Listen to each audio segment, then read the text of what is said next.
Olá, galerinha do segundo ano do ensino médio, tudo bem? Como é que está o estudo de vocês? Estão estudando bastante? Estão lendo? Estão aproveitando esse momento aí para poder estudar? É interessante, pessoal, que vocês façam, né, um cronograma, um organograma de estudos, né, para que vocês não gastem muito tempo ociosos e estudem pouco ou talvez estudem demais e também não tenha lá. Assim, lógico, a gente tem que ter um parâmetro, tem que ter na verdade, a gente tem que ter um equilíbrio, né?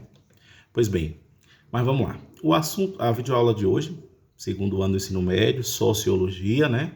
E o assunto de hoje a gente vai falar sobre a formação da globalização econômica. Pois bem, antes de entrarmos nesse assunto de formação da globalização econômica, eu queria rapidamente fazer uma volta lá no que vem a ser a globalização, né? Eu acho que vocês já sabem, mas como já diria os antigos, conhecimento nunca é demais, né? Então, vamos lá. Pois bem, globalização. O que é que vem a ser, né? A gente nunca na história ouviu tanto falar dessa palavrinha chamada globalização. Globalização tem a ver com globo, né? E é justamente isso que a gente vai estudar. Então, a globalização é um processo de aprofundamento das relações econômicas, sociais, culturais, política entre os povos espalhados pelo mundo. Por isso o nome globo. É isso? Então, a gente tem a interligação entre os povos de diversas partes do mundo. Por que hoje nós dizemos uma alta, intensa globalização jamais vista? O que acontece hoje, aqui, agora, nesse exato momento, ele pode repercutir em todo o mundo. O que nos tempos de outrora era muito complicado. Acontecia um fato, às vezes levava dias e quem sabe até meses para que houvesse uma repercussão a nível de outros países, a nível internacional. Hoje, instantaneamente, através dos meios tecnológicos, e aí a gente começa a perceber uma coisa: o desenvolvimento tecnológico foi um grande aliado para que houvesse a globalização, né? Então a gente tem hoje a alta, intensa e jamais vista globalização através dos meios tecnológicos, e aí a gente pode ressaltar a importância da internet como um elemento essencial para fazer essa conexão com o mundo, entre os povos de diversas culturas, né, entre os povos de diversas partes do mundo.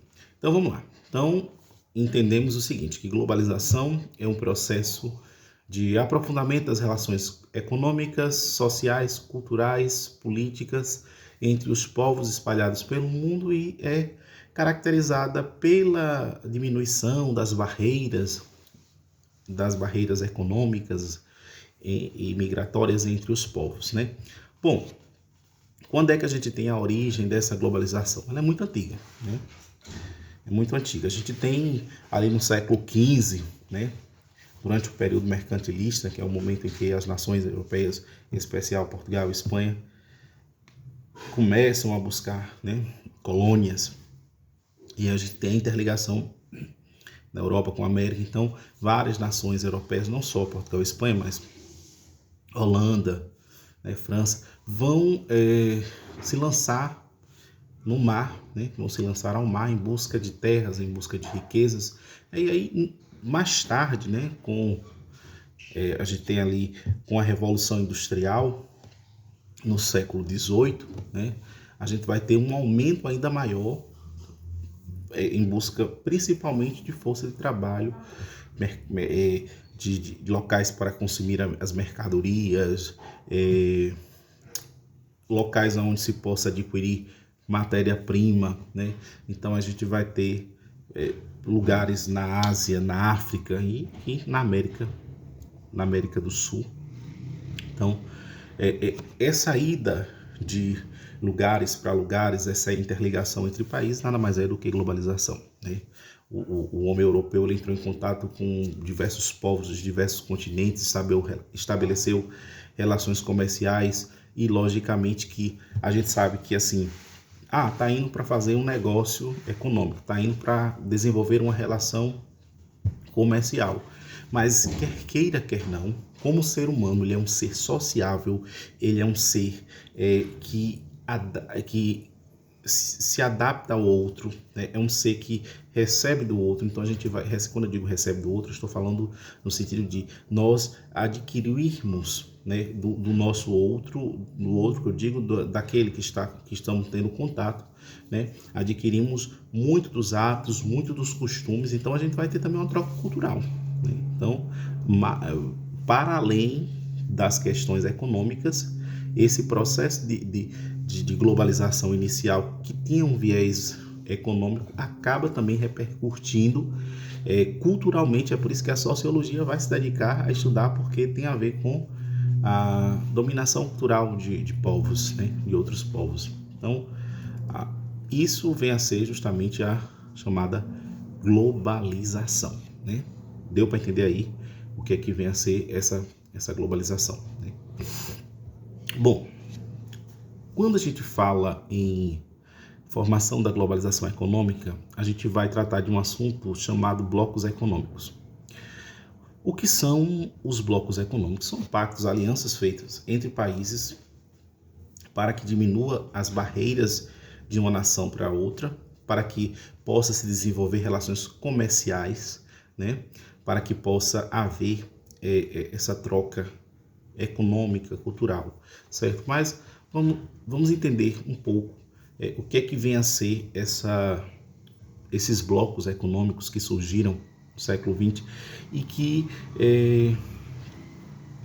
vão, na verdade, fazer com que, de fato, essa globalização ela aconteça de forma mais intensa. Então, os blocos econômicos, eles surgem no contexto de grande difusão da globalização. A globalização, a gente pode ver historicamente que ela se intensifica mais após a Segunda Guerra Mundial, ali em 1940, após 1945, 1946 em diante. Bom, vai fazer com que os economistas do mundo todo se conectem e transformem o planeta em uma grande rede de trocas. A verdade é essa.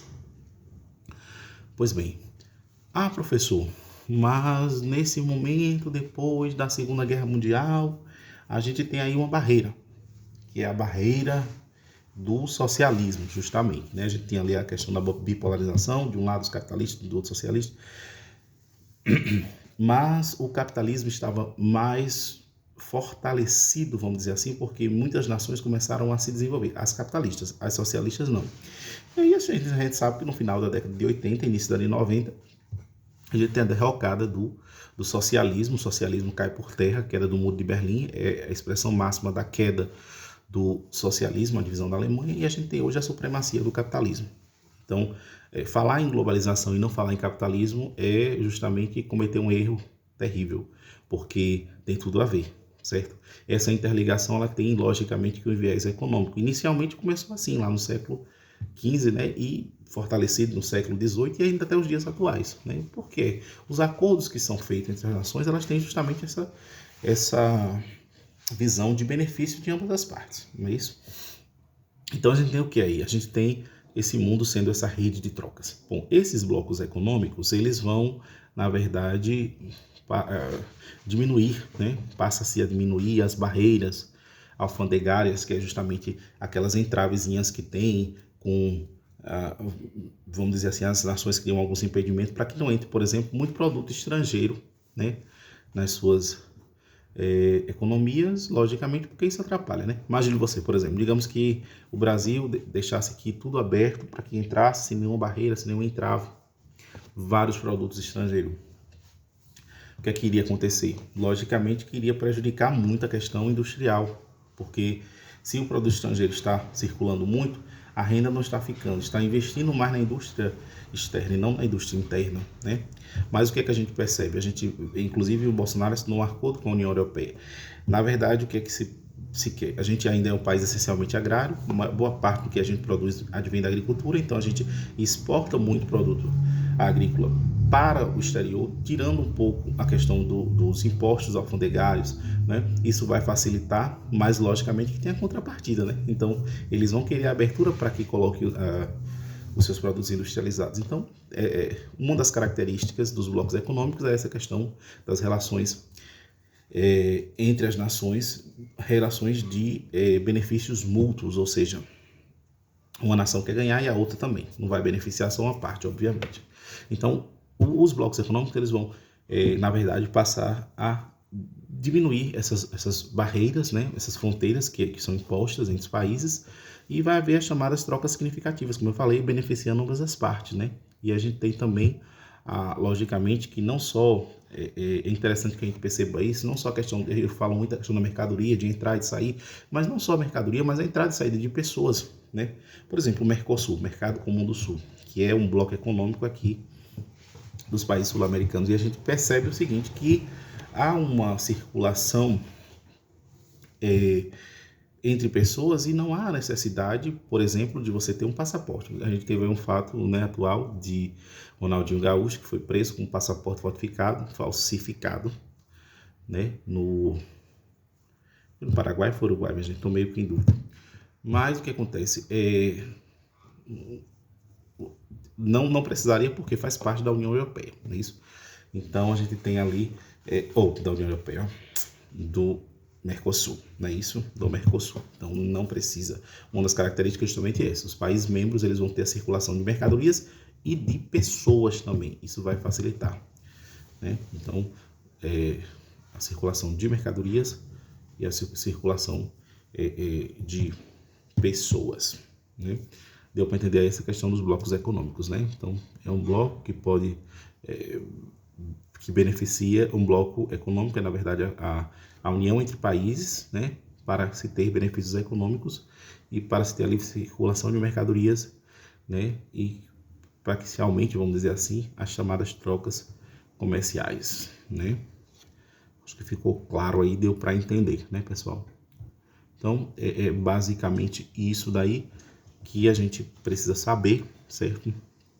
Inicialmente, a União Europeia, que é um grande bloco econômico, detém boa parte do PIB mundial. A gente tem uma circulação de uma única moeda, né? A gente tem ali, entre os países da União Europeia, esse estabelecimento de você poder sair de um país e ir para outro. A gente recentemente teve o Brexit, que é a saída da Inglaterra da União Europeia, né?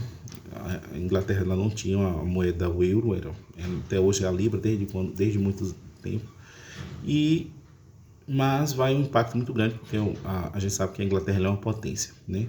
Ela percebeu que, segundo alguns especialistas, não estava sendo tão beneficiada com esse bloco, né? Estava sendo, vamos dizer assim, dizia que os outros países estavam se beneficiando mais e ela não estava se beneficiando, por isso iria sair da União Europeia.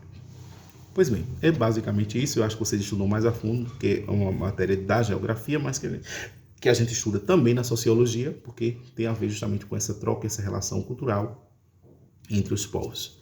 É basicamente isso, pessoal. Nas próximas videoaulas a gente vai estar falando um pouquinho mais a fundo sobre o assunto, certo? Sobre essa interdependência do mundo pós-guerra. Obrigado pela atenção. Tenha uma boa tarde, um bom dia.